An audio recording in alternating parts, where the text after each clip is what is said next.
y'all ready for this?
Catholic Central High, a school built on rich traditions, blessed with a glorious history of academic excellence and athletic prowess. Throughout the years, the football team at Fields represents the spirit and pride of its student body, and the games they play a celebration of the school's uniqueness. In 1950, the London Catholic high schools, consisting of the private boys' school of De La Salle, the girls' school of St. Angela's, and the commercial school of Sacred Heart, were amalgamated to form Catholic Central High School. The boys' school of De La Salle had been a football power amongst Wassa B schools, having won titles as far back as 1924. With the creation of CC High, this winning football tradition continued. In 1945, De La Salle hired a young RCAF World War II veteran to be a physical education teacher and an Air Cadets drill instructor. Fred Kennedy also became an assistant coach of both Brother Raymond and Brother Martin on the school's rugby teams. By 1950, Kennedy was the head coach, and the newly formed Catholic Central was finally allowed to join the London District Conference, competing amongst the Wassa A schools, making Friday night football games religious wars at Labatt's Park. Fred was very intense, and Fred told me at times, he hated to lose. And of course, I'm sure every coach does that, but Fred seemed to have be even more so. Fred didn't want to lose. He was a driven coach, driven to win. He was a highly motivational coach. In terms of the actual science of the game, although he was innovative, he was a very good copycat. And the year that we were so successful in senior for the first time, he had literally taken the Edmonton Eskimos racehorse football scheme and brought it to Catholic Central. He made everybody feel really comfortable. We only had about 30 or 32 guys on the team, but he expected a lot from you, but you knew that going in, and he worked you very, very hard. He was fair, though. He was very fair, and he made sure that you gave your best effort at all times. He was very intense, as everyone knows. Being the only Catholic high school in the city, the so-called Micks and Dogans were bound together by a spirit and a sense of community where everyone rallied around the success of the football team. The early 50s saw some great individual performances by outstanding athletes. Dwayne Thomas, Frank Loftus, Joe Murphy, Al Gleason, Larry Mellon, Norm Phillipson, and Bill Keenapple were all named City All-Stars in an era where players played on both sides of the ball and the helmets were leather and face masks were non-existent. During this period, there was one individual who perhaps best represents the teams of the early 50s, a running back named Bill Britton.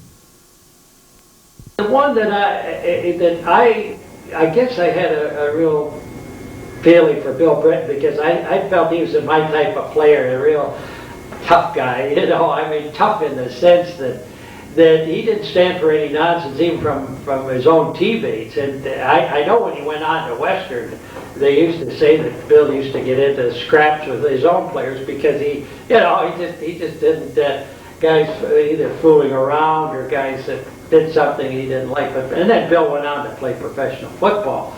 And I would say Bill Britton was probably, just an outstanding. In 1956, Catholic Central had its first championship football team, not in the City of London, but rather as Ontario provincial champions. During the 56 season, Catholic Central was chosen to represent Western Ontario in the Red Feather Tournament of Champions in Toronto. The tournament was a 2-day affair with 8 teams representing 8 regions of Ontario in a 4-game tournament. Teams were judged on their ability to play football, deportment on the field, on the bench, and in the locker room. They were competing for 2 awards, the United Appeal Torch Trophy as the best team and the Golden Rule Award as the most sportsmanlike team. Sent off with great fanfare, the hopes of the Crusaders rested on the backfield of quarterback Pete McGinney, fullback Pete Howard, and backs Mike Arnsby, Omer Savard, Larry Hurl, Bernie Mockler, and Ron Lasky. Their opponent on the Friday night was Central Ontario representative Niagara Falls. The game was played in C&E Stadium before 13,000 excited fans as high school football was enjoying great interest and support across the province. In a dazzling performance, the Crusaders dominated the Niagara Falls team in an awesome display of ball control, with a convincing 36-1 victory led by Pete Howard's 2 touchdowns and 6 converts. The Crusaders awed the gridiron judges. After the Saturday games, it was obvious to all which team was the best in the province. CCH was awarded both the United Appeal Torch Trophy and the Golden Rule Award as the most talented and sportsmanlike team in the tournament. When the team arrived home at the C&R Terminal in London, over 300 parents and students were waiting to congratulate them. As reported by the London Free Press, no Crusader back from the ancient wars ever received a more tumultuous welcome. Parents, girlfriends, and classmates joined in with fight Crusaders, fight for victory. Noisemakers exploding, balloons and cheers of blue and white echoed for the players. A parade of cars bearing the teams and Myers traveled Dundas Street to Colborne to Catholic Central, where the boys were officially congratulated as provincial champions. With great expectations for the 57 season, the playoffs were cancelled due to an influenza epidemic in the City of London. Therefore, a 3-way tie for the City Championship was declared, and arch-rival Central was chosen to represent London in the OFSAA Championships. It wouldn't be until 1958 that Catholic Central would capture its first outright crown. A strange season. We started out, we had a very fast team, and that was the first year of racehorse football for Fred. We started out playing St. Thomas and beat them 77-0 with 5-point touchdowns. It was almost an embarrassing situation. We had so much speed. And that was the year when I don't think the word defense was ever mentioned. Fred just put in new play after new play that would emphasize speed and outside running. And of course, Pete Howard was a quarterback. Peter could put the ball in your stomach, and whether you wanted to grab it or not, he was strong enough to pull it out. So faking took on a new art form at that time. Peter also was large. He could put the ball on his hip, and nobody would know it was there. He'd suddenly fake an off-tackle play, which happened to be our strongest play, take a step back, and throw a little off pass downfield. You had the element of an extremely fast team with a quarterback that was just outstanding at the time.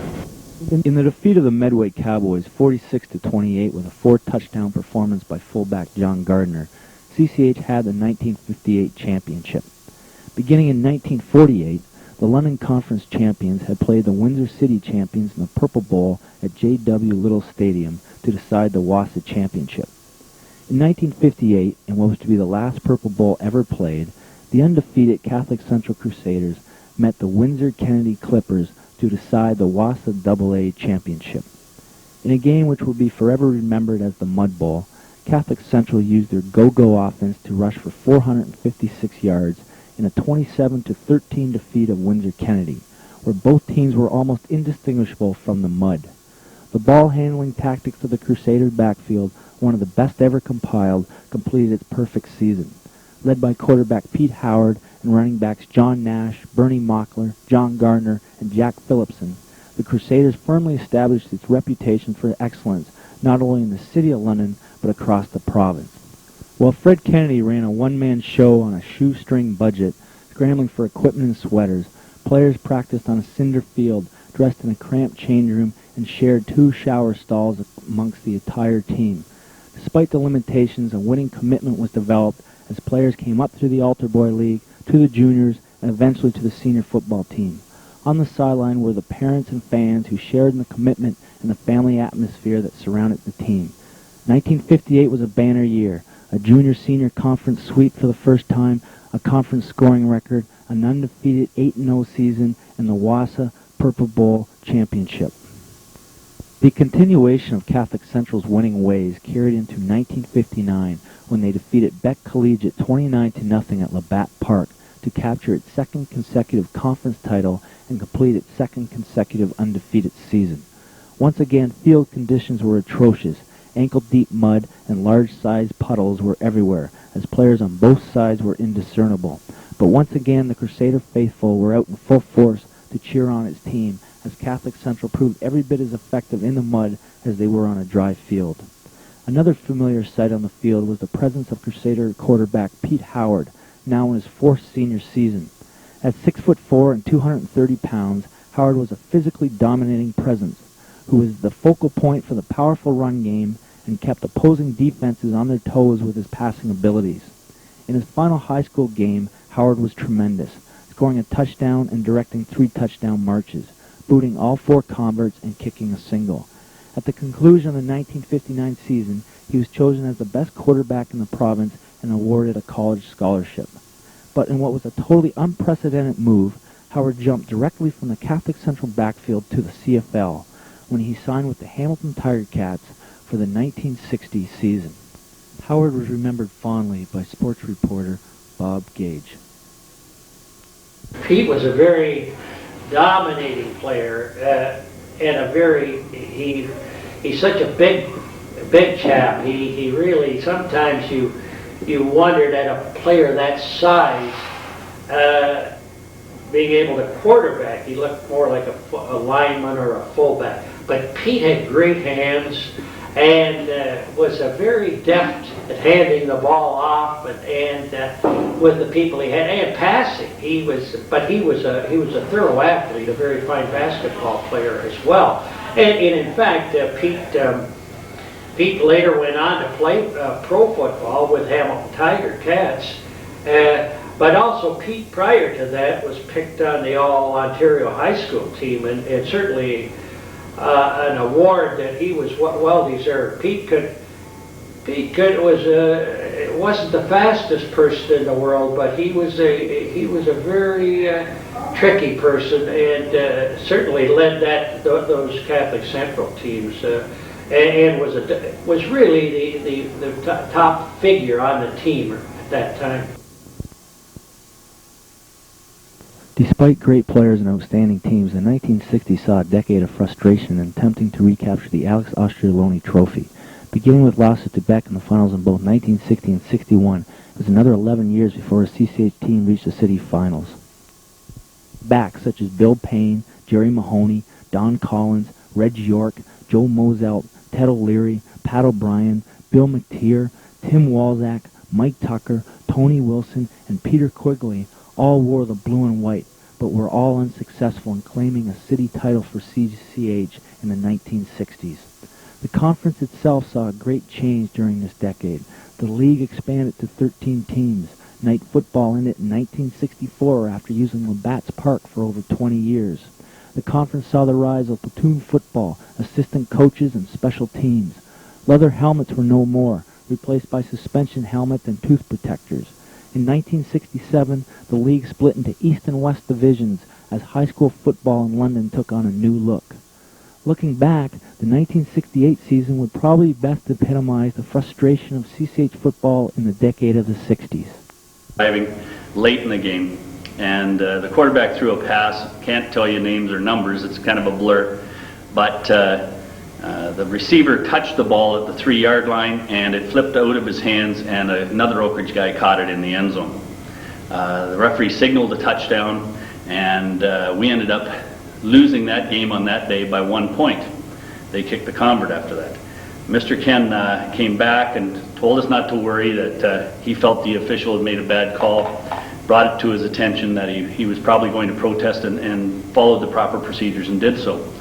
The ruling was that yes, it should have just been a first down at the 3-yard line, that the touchdown shouldn't have scored, and anything that happened after that should be replayed. So they brought us back, I believe it was a Monday, to replay the last 7-8 minutes of the game. I think it was their first down at the 3-yard line. Well, we held them until third down. We played 3-down football back then, and they finally scored, but we blocked the convert, as I remember, and so the game was tied. We played 2 8-minute quarters, 2 more 8-minute quarters, 2 more 8-minute quarters, and then it got dark, and then they said, we can't play anymore.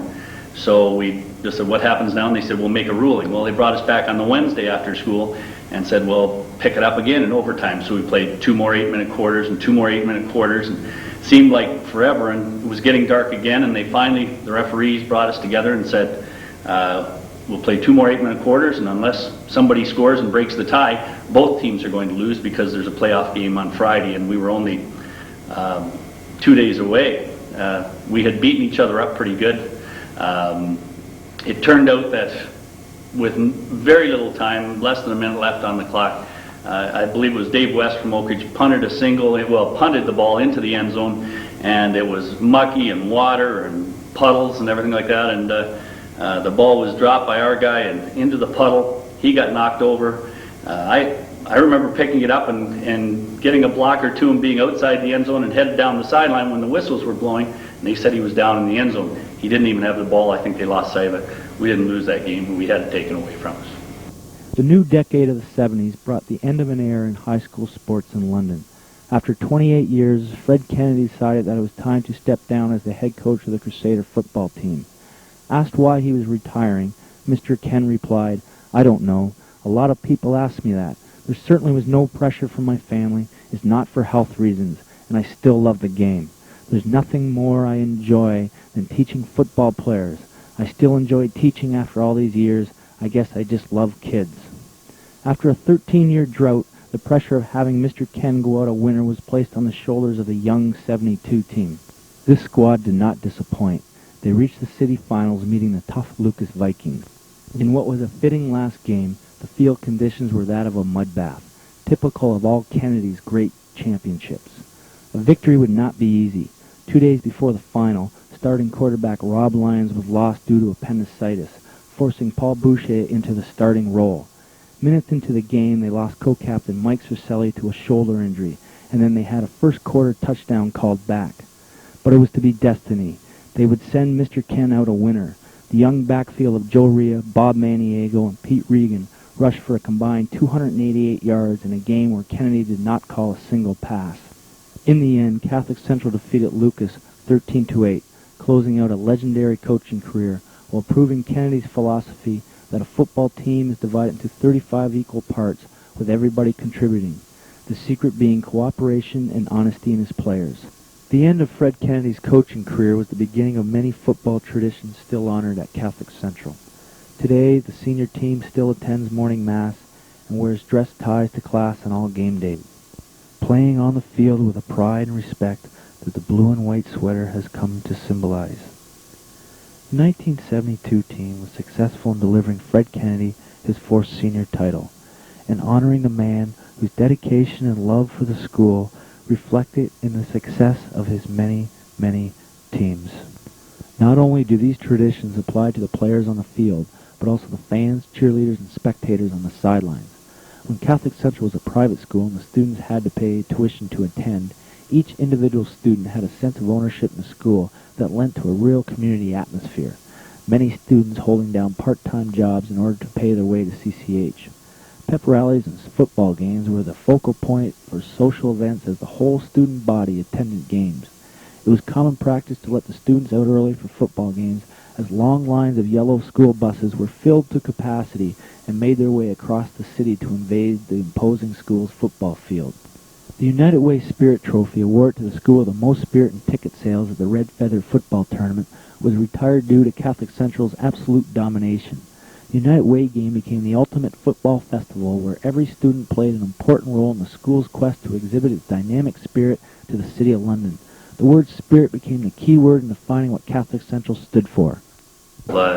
Particularly the United Way games, but every home game, every Thursday or Friday, whenever we played, it was just a carnival atmosphere. The school always got out. When school got out for football games, we used to stand them 6 deep all around the end zones and everything like that, as I remember, and tremendous Spirit Week contests. We used to try and arrange those against Central, usually the arch rival, and but we'd get 1,000 people to our games all the time, and there was only 1,000 kids in the school, or 900 kids in the school. A lot of parents would come out and watch. It was really a great day. We had a lot of fun.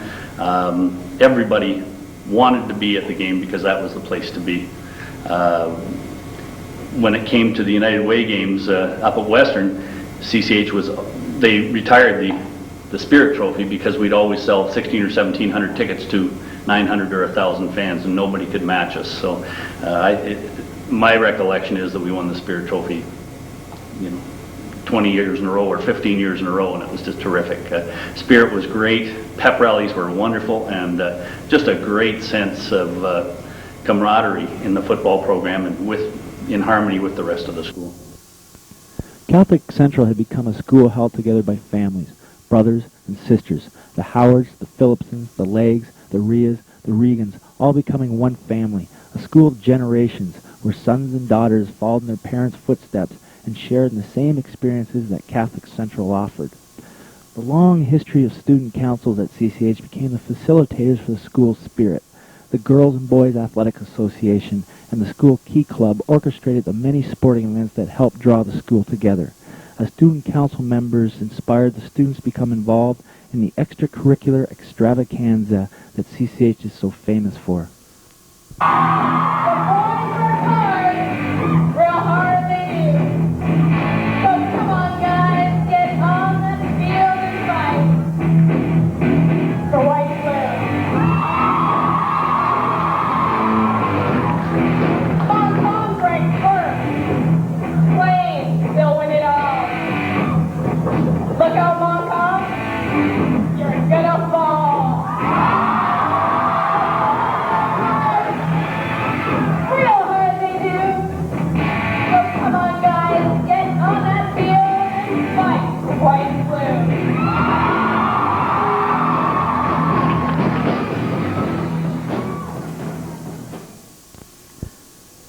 As the only Catholic high school in the City of London, Catholic Central's community drew strength from the solidarity that this unique building on Colborne and Dundas represented.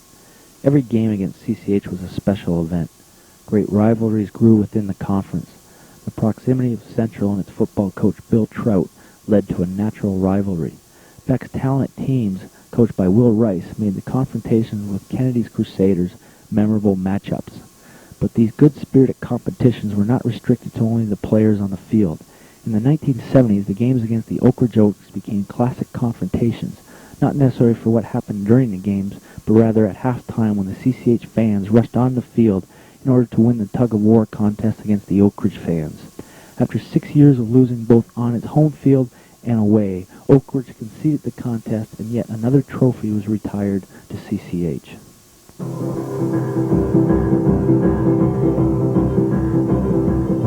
Come on over, baby, whole lot of shaking going on.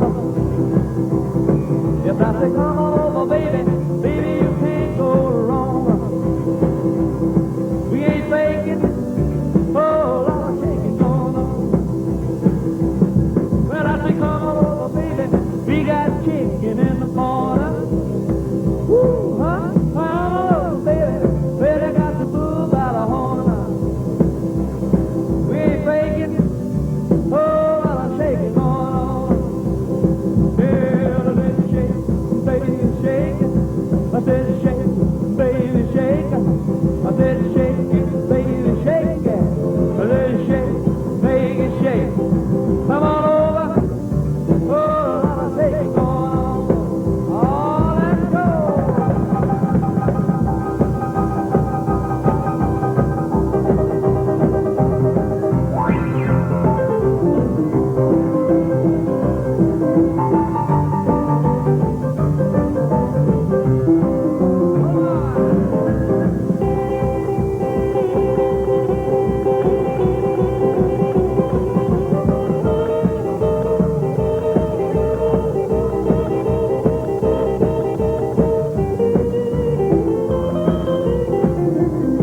Traditions are a part of Catholic Central's mystique and lore. One such tradition is a humble and articulate oblate priest named William Thompson, better known as Father T. A history teacher and school chaplain, Father T began taking pictures of students and school events in 1974. During the past 20 years, he has documented the school's vibrant social history and exhibited it in his classroom. Father T's portable became a lunch hour gathering place for many students to look at the numerous photos plastered on his bulletin boards. Over the years, he has become a mentor and friend to thousands of students who have walked the hallways of CCH. Always celebrating Mass for the football team, his presence as a photographer, along with the personal interest he develops with the student athletes, makes him an integral part of each football team. His home is always open to any who visit, as is his classroom to any seeking advice. Throughout the years, he has performed numerous marriages for ex-students, baptized many of their children, as well as buried many of their loved ones. The photos of the past 20 years have served as a pictorial mission and a reminder of the histories and the traditions that Catholic Central possesses. After the 1972 city championship, Catholic Central suffered its longest drought between city titles, a span of 15 years, recording only one appearance in the city championship game during this time period, a 47-0 drubbing at the hands of the Laurier Rams in 1978. After the retirement of Fred Kennedy, the coaching responsibilities were handed down to several former players of Kennedy. Throughout his career, Fred had many ex-players go on to become excellent football coaches in the conference and around the province. Bob Pierce, Bill Dunlop, Frank Loftus, Al Gleason, Bill McTeer, John Darnell, Terry Walzak, and John Milne, to name a few. Immediately after his retirement, former co-captain and quarterback Joe Moszelt became head coach of the senior Crusaders after guiding the junior team to a city championship title. Following Moszelt was Tim McDonald, who would later win several junior championships. Taking over from McDonald was Pat O'Brien, a co-captain in the 60s who would later make his mark in federal politics. Succeeding O'Brien was Mike Tucker, a former co-captain and recipient of the Fred Kennedy Trophy as the team MVP in 1970. In 1987, under the guidance of Mike Circelli, former co-captain of the 72 team, that the senior Crusaders recaptured the conference title. A team inspired by the 15-year drought in the program, its goal was to re-establish Crusader football as a dominant force in the city. The sign posted in the locker room simply stated, "It's our time," as the 87 team went on to post a perfect 9-0 season, dethroning the Laurier Rams, who had dominated the conference for years. In the city final, which had twice been canceled due to heavy snowfall and eventually had its venue switched from J.W. Little Memorial Stadium to Robarts Field, the team played a flawless game in defeating Laurier 16-7. Running back Matt Dickey was chosen co-game MVP, along with a rare selection of an offensive lineman, center Craig Van Dam, who simply hit everything in sight that day. This team was blessed with a mixture of speed and power. Receivers Russ Cooper and Steve Papp, along with backs Brad Brennan and P.J. Gleason, led the team to a storybook season. The city championship rekindled the spark and interest of football at CCH, as leather jackets bearing the words Crusader Football began to populate the streets of London. One of the young men wearing one of these leather jackets was co-captain Donnie McGugan, a fierce-hitting defensive back who was a motivational leader on the field. Overjoyed by the success of his football team and the championship that he was so instrumental in helping to win, he was preparing himself to return and help defend it the following year. Shown here in the post-game celebration, dumping cold ice water on Coach Circelli and rejoicing with his teammates, no one could have imagined that next summer, weeks before the 1988 season was to begin, he would be accidentally electrocuted in a tragic accident, cutting short a promising young life. The death of such a close friend and teammate had a devastating effect on the 1988 team, but the memory of his spirit spurred on the team. Donnie's number 77 was worn on the sleeve by every player as the season was dedicated to him and his family. The 1988 team returned a number of veteran stalwarts. Pap, Dickey, and Gleason all returned, along with John Pacheco and the Gosling twins. Pat Thompson, a first-year quarterback, became the signal caller. Despite losing 2 games during the regular season, the team rolled through the competition in the playoffs, setting up a final against the Saunders Sabres, a team who had previously defeated the Crusaders in the regular season. In what was described as a perfect first half of football, Catholic Central stormed out to a 30-0 first half lead, finally winning the championship 30-15. Steve Papp was awarded the game MVP honors in a brilliant 2-way performance. As the trophy was awarded to the victorious Crusaders and the players held it aloft, running back Matt Dickey desperately grasped the trophy, taping to it the towel he wore in the game. Scrawled across the towel as it hung to the trophy, it read, "For you, 77. And as you looked around to the CCH players on the field, several had written on their taped wrists and shoes little messages, or simply the number 77. His jersey now hangs in the school trophy case, retired from the team roster, as a reminder to all players the fragility of life.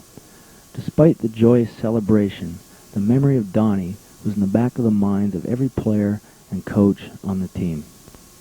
At the season-ending team banquet, the players established the Donnie McGugan Award, a bursary scholarship awarded every year to a graduating player. The team also presented Donnie's mother with a championship game ball, and in return she thanked the team for its support and fond memories. I'm very moved in receiving this call. The memory of my son Donnie. My family and I will always cherish it. Donnie this summer could hardly wait to go back to school to play another season of football. He told me of the guys that would be coming back, and he said that he would all have another good team. He didn't make it because the Lord had other plans for him. But he was right. You did have a good, strong team, and you showed it by winning the championship again this year.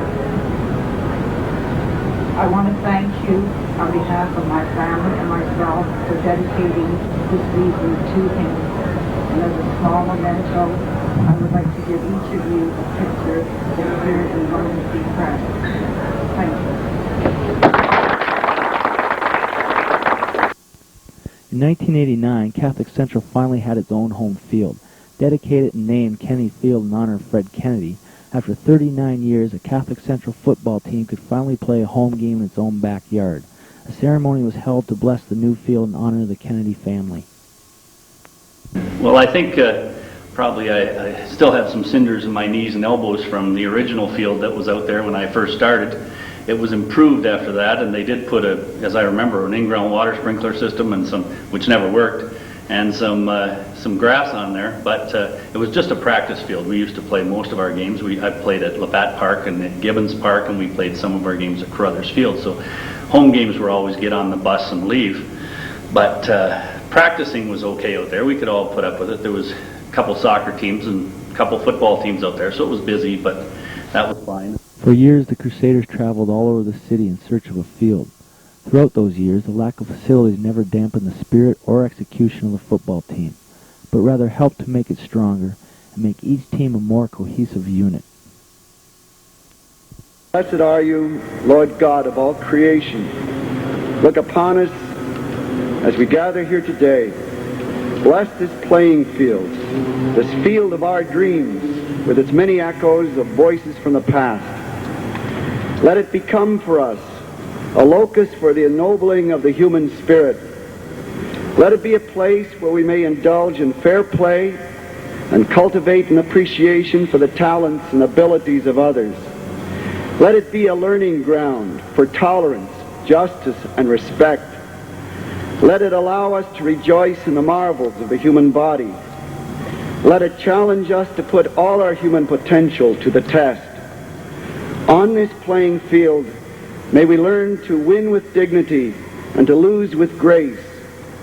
In the context of friendly competition with our brothers and sisters from across the city, let it provide an occasion for us to transcend differences of religion and culture, and so rejoice in our common bond as children of God. We ask this through Christ our Lord. Amen. In 1990, Paul Gleason, a former CCH co-captain and Fred Kennedy Trophy recipient, took over as head coach of the senior team. What followed was 3 consecutive city championships, 3 undefeated seasons, and a string of 31 consecutive victories. During the perfect 9-0 season of 1990, the offense rolled up 352 points, while the defense gave up only 25 points all season. The team saw the emergence of grade 11 quarterback Al Deshawn, who complemented the experienced backfield of Tom Nemeth, Matt Legg, and Chris Regier. Going throughout the whole season, with the closest game being a 24-point differential, Catholic Central ran into a tough foe in the city final against the Montcalm Cougars. A 2-touchdown performance by game MVP Tom Nemeth gave the Crusaders a 14-10 victory as the senior Crusaders debuted in their new white uniforms. The football program had become a year-round commitment, with an off-season weight training program and spring football camps and clinics, as the caliber of football in the City of London was improving dramatically. The 1991 season saw perhaps the most powerful offense in the history of the London Conference. The team scored 387 points over 9 games and averaged 52 points a game throughout the playoffs. The defense was not far behind, allowing only 45 points all season. In what could be considered the greatest individual performance by one player in a city final, Jacques Lavalier, who had scored 21 touchdowns during the season, averaged 20 yards per run on a 12-carry, 240-yard performance on his way to scoring 5 touchdowns in the championship game. The team was quarterbacked by Mike Kennedy Jr., the grandson of former head coach Fred Kennedy, whose presence in the stands at CCH game was a regular sight. The final game saw CCH trailing the second quarter 9-7 to the Beale Raiders.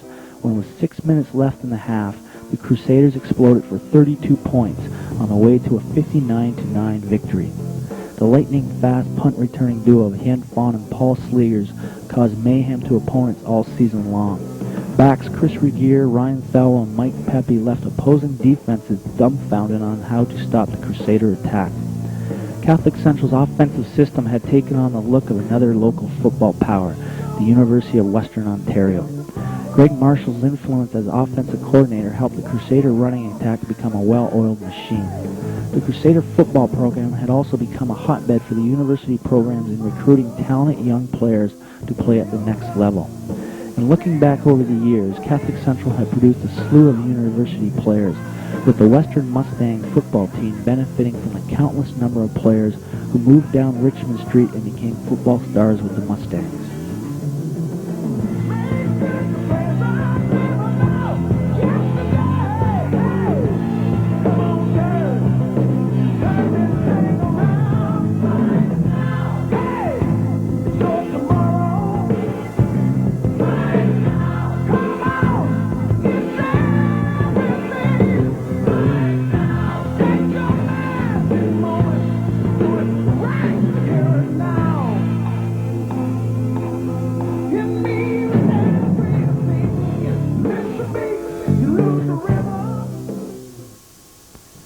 The 1992 season saw the continuation of the impressive team statistics as the offense scored a total of 385 points during the 9 games, while the defense gave up a total of 6 points during the 4 playoff games that season. Quarterback Al Deshawn, with running backs Jason Van Giel and Jacques Lavalier, made for an unstoppable backfield.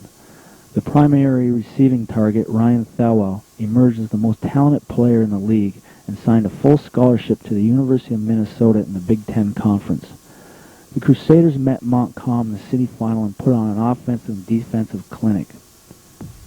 Deshawn, the game MVP, was brilliant in working the ball around to the offensive weapons he had at his disposal in defeating the Cougars 33-6.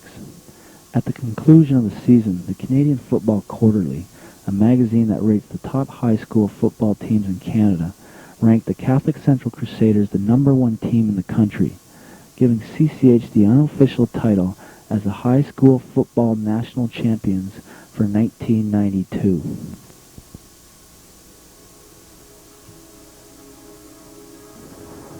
The future of the Crusader football program seemed secure. the strong support of the alumni, the deep respect of the long-held traditions, and the devotion and commitment of the players and coaches to the spirit that the school foundation is built upon.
Through these fields of destruction,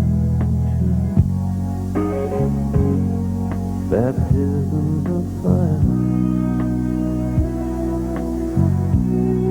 I've witnessed your suffering as the battle raged on, and the heavens go back in the fear and the love. You did not desert me, my brothers and I.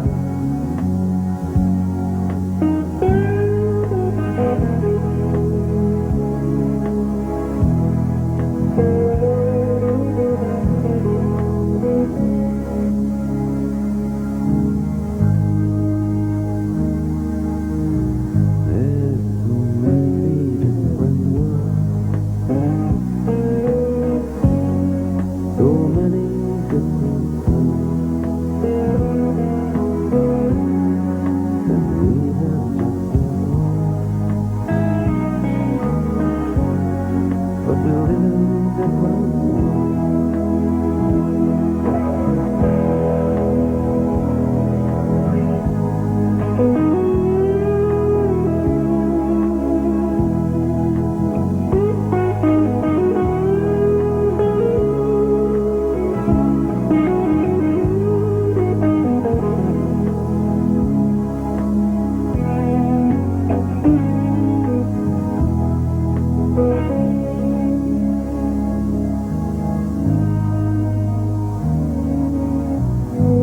Now the sun's gone to hell, moon riding high. Let me bid you farewell.